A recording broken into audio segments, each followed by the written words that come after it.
सितंबर 2023 की ये बात है। रात के लगभग 11 बजे के आसपास का वक्त रहा होगा। बात कर रहा हूँ उत्तर प्रदेश के आगरा का एक थाना लगता है बरहन। जैसे ही रात के 11 बजे एक व्यक्ति दीवार कूदा। दीवार कूदने के बाद एक घर के अंदर प्रवेश कर जाता है। उस घर के अंदर एक खूबसूरत सी लड़की रहती थी।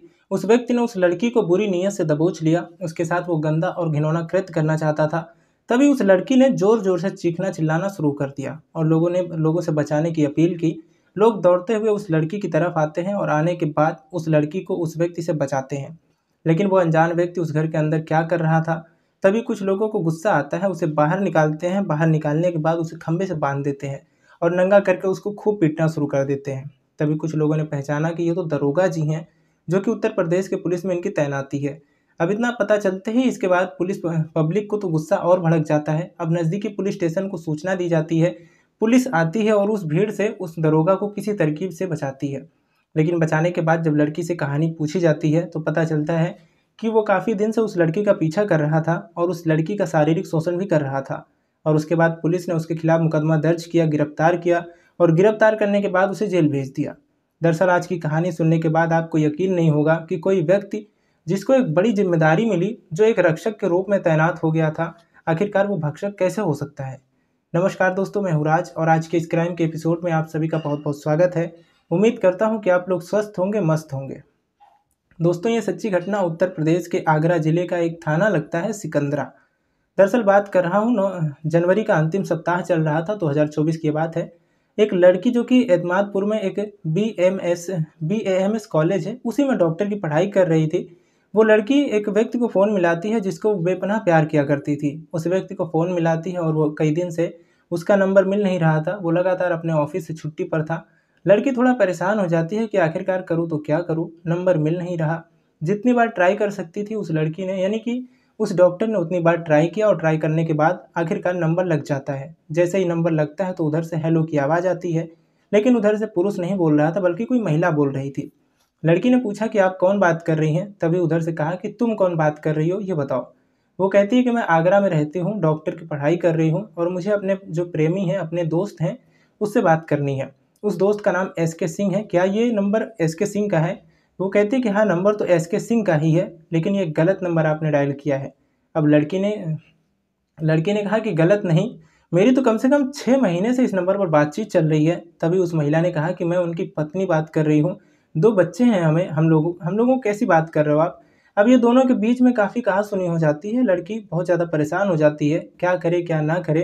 तभी इस बीच में उस दरोगा का इस नंबर से फ़ोन आता है कि क्या तुमने घर पर फ़ोन किया था? क्योंकि अब दरोगा के घर में भूचाल आ गया था। दरअसल उस लड़की को डाँटा गया, फटकारा गया। उसने कहा कि अब दोबारा फ़ोन मत करना। अब जब लड़की परेशान हो जाती है, कई लोगों से बातचीत करती है कि आखिरकार करूँ तो क्या करूँ? तभी वो लड़की पुलिस के पास जाती है और पुलिस के पास जाने के बाद अपनी कहानी बयाँ करती है।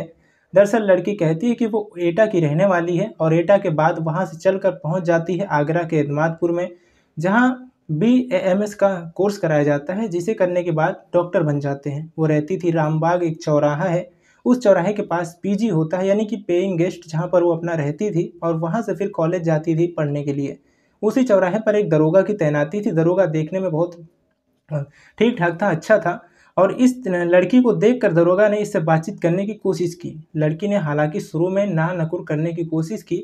जब उसने कहा कि मैं उत्तर प्रदेश पुलिस में तैनात हूँ, ट्रैफ़िक में मेरी पोस्टिंग है, तब कहीं उन दोनों के बीच में थोड़ी बातचीत का सिलसिला शुरू हो जाता है। नज़दीकियाँ बढ़ जाती हैं। अब PG में उस दरोगा का भी आना-जाना शुरू हो जाता है।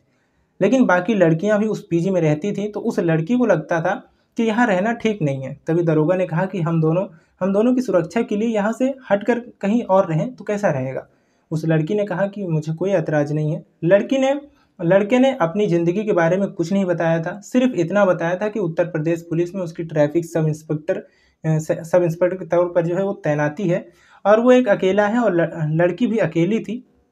तभी एक कमरा लिया जाता है, फ्लैट लिया जाता है। दोनों पति-पत्नी की तरह साथ रहते थे। लगभग 6 महीने से दोनों साथ रह रहे थे और वो भी पति-पत्नी की तरह। जब उस दरोगा का मन करता था, उस लड़की के पास आता था और दोनों के बीच में दोस्ती, प्यार, उसके बाद फ़िज़िकल रिलेशन, ये सब कुछ चल रहा था। लड़की को भी बिल्कुल सामान्य लग रहा था, लेकिन एक बार जब उस लड़की ने उस व्यक्ति को, क्योंकि 21 दिन से वो लगातार अपने ऑफ़िस से गायब था, आ नहीं रहा था, तभी उस लड़की ने फ़ोन किया तो पता चलता है कि दरोगा जी तो शादीशुदा हैं और उसको 2 बच्चे भी हैं। तब उस लड़की ने जाकर पुलिस में एफआईआर दर्ज कराई और एफआईआर दर्ज 29 जनवरी 2024 को दर्ज होती है। उसके बाद जैसे ही अखबार में, सोशल मीडिया में ये पता चलता है कि एक उत्तर प्रदेश पुलिस का सब इंस्पेक्टर एक डॉक्टर छात्रा के साथ लगातार कई महीने से शारीरिक शोषण कर रहा है, बलात्कार कर रहा है, तभी लोगों को एक घटना और याद आती है। आगरा का ही एक थाना लगता है बरहन। वहाँ की एक लड़की होती है, सुंदर सी लड़की थी। दरोगा जी उस लड़की को देखते थे, उसका पीछा किया करते थे, उस पर फब्तियाँ कसा करते थे। अखबार रिपोर्टरों की अगर माने तो उस दरोगा ने उस लड़की का कुछ इस कदर शोषण करना शुरू किया, उसका वो शारीरिक शोषण करते हुए, यानी कि उसका बलात्कार कर रहे थे। कह रहे थे कि अगर तुमने किसी को ये बात बताने की कोशिश की तो मैं तुम्हारे बाप को जेल भेज दूंगा। लड़की डर जाती है और सहमी हुई परेशान थी। सितंबर 2023 का ये वाकया है, रविवार का वो दिन था। उस दरोगा ने बेइंतहा शराब पी हुई थी। शराब के नशे में दीवार कूदता है, दीवार कूद कर घर में पहुंच जाता है।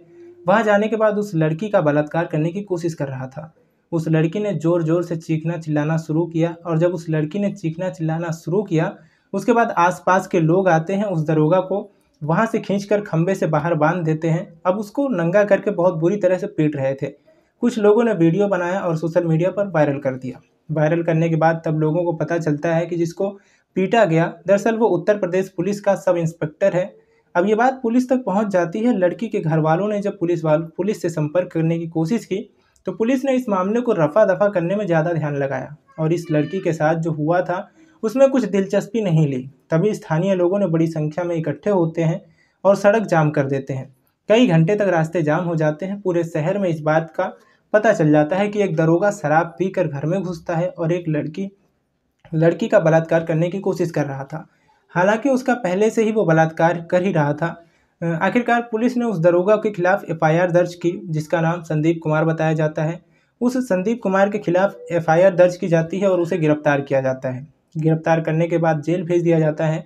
इस वाले मामले में जो लगातार एक मेडिकल छात्रा के साथ वो शारीरिक शोषण संबंध बना रहा था, जब उस लड़की ने विरोध किया तब जाकर दरोगा ने उसके साथ मारपीट की और उसके झूठ मूठ की जिंदगी से उसके साथ जी रहा था। लेकिन पुलिस ने उसके खिलाफ भी एफआईआर दर्ज की और पुलिस इस मामले की जांच पड़ताल में जुटी हुई थी। अगर ये मामला कोर्ट तक जाता तो जाहिर सी बात है कि दरोगा का बच पाना बहुत ज़्यादा मुश्किल हो जाता। लेकिन दरोगा जब ये अपनी वर्दी पहनते हैं तब ये कसम खाते हैं कि हम रक्षा करेंगे आवाम की, और पता चलता है कि वो प्यार मोहब्बत की पींगे बढ़ाकर लड़कियों का पीछा कर रहे थे, उनके साथ शारीरिक संबंध बना रहे थे। वो भूल जाते हैं कि वो शादीशुदा भी था और शादीशुदा के साथ साथ उसको 2 बच्चे भी होते हैं। अलीगढ़ का रहने वाला वो दरोगा बताया जाता है और वो मेडिकल की छात्रा जो होती है वो एटा की रहने वाली होती है। भविष्य में इसमें क्या कार्रवाई होगी क्या नहीं होगी, इसमें मैं ज़रूर आपको जो है आगे अपडेट करूंगा, बताने की कोशिश करूंगा। लेकिन इस तरह की खबरें जो आ रही हैं पुलिस को लेकर वाकई बड़ी चिंताजनक हैं। दोस्तों, इस पूरे घटनाक्रम को सुनाने का उद्देश्य किसी को परेशान करना नहीं है, किसी का दिल दुखाना नहीं है, बल्कि आपको जागरूक करना है, आपको सचेत करना है। और भले ही चाहे वो कोई किसी भी पद पर बैठा हो, लेकिन लड़कियों की अपनी एक जिम्मेदारी बनती है कि वो उसके साथ किसी भी तरह का रिलेशन बनाने से पहले 100 बार 1000 बार सोचने की आखिरकार वो सही कर रही हैं कि गलत कर रही हैं। लड़कियां कई बार जो बहकावे में होते हैं, कुछ ऐसे जाल बुने जाते हैं, उन्हें अपनी तरफ आकर्षित करने के लिए कई बार वो भावनाओं में इस तरह से बह जाती हैं और लंबे समय तक उनका शोषण होता रहता है। जब शोषण होता रहता है, जब वक्त बीत जाता है, तब जाकर उन्हें पता चलता है कि अच्छा क्या है बुरा क्या है, लेकिन तब तक उनकी ज़िंदगी में काफ़ी भूचाल आ जाता है।